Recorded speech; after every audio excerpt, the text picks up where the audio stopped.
নির্বাচন উপলক্ষে সাঁড়াশি অভিযান, এই অভিযানটা কিন্তু চলমান। এই অভিযানটা আমরা আরও 3-4 মাস আগেই শুরু করেছি।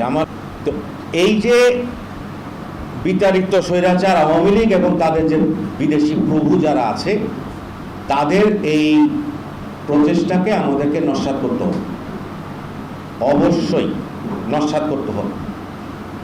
বাংলাদেশ একটি স্বাধীন সার্বভৌম রাষ্ট্র, এইটা একটা ঐতিহাসিক বাস্তবতা, কেউ পছন্দ করুক আর না করুক। বাংলাদেশ আমরা স্বাধীন হয়েছি এক দেশের হাত থেকে গিয়া আরেক দেশের করতলগত হওয়ার জন্য নয়। একটি স্বাধীন সার্বভৌম রাষ্ট্র হিসাবে যথাযোগ্য সম্মানের সাথে মাথা উঁচু করে বিশ্ব দরবারে দাঁড়িয়ে থাকার জন্য আমাদেরকে যা করার করতে হবে। এখন এই নির্বাচনটা কিন্তু ওদের জন্য একটা লিটমাস টেস্ট হয়ে গেছে, আওয়ামী লীগ এবং তাদের বিদেশি প্রভু যারা আছে তাদের জন্য।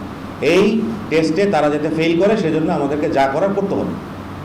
এই টার্গেটেড কিলিংগুলোর ব্যাপারে আমরা আসামি ধরা অব্যাহত আছে, অস্ত্র উদ্ধার করা অব্যাহত আছে। কিছুক্ষণ আগেই এই একজন বড় আসামি অস্ত্র উঁচিয়ে কোথায় চাঁদাবাজি করতে গিয়েছিল, তার অস্ত্র গুলিসহ ধরা পড়েছে। বাকি আসামি এবং অস্ত্র উদ্ধারের প্রচেষ্টা অব্যাহত আছে। আশা করি আমরা বিকাল বা সন্ধ্যার মধ্যে আপনাদেরকে বেশ কয়েকটা সুখবর ইনশাল্লাহ দিতে পারবো। নানা রকমের বাহিনী আছে, নানা রকমের বাহিনী, এই বাহিনী ওই বাহিনী। তো আমরা বলছি যে আমার চট্টগ্রাম মহানগরীতে পুলিশ বাহিনী ছাড়া অন্য কোনো বাহিনী থাকতে পারবে না। সাজ্জাদ বাহিনী, লালটু বাহিনী, পল্টু বাহিনী, এই সমস্ত। তা আমার অফিসারদেরকে আমি নির্দেশ দিয়েছি এই সমস্ত বাহিনীকে নির্মূল করতে হবে।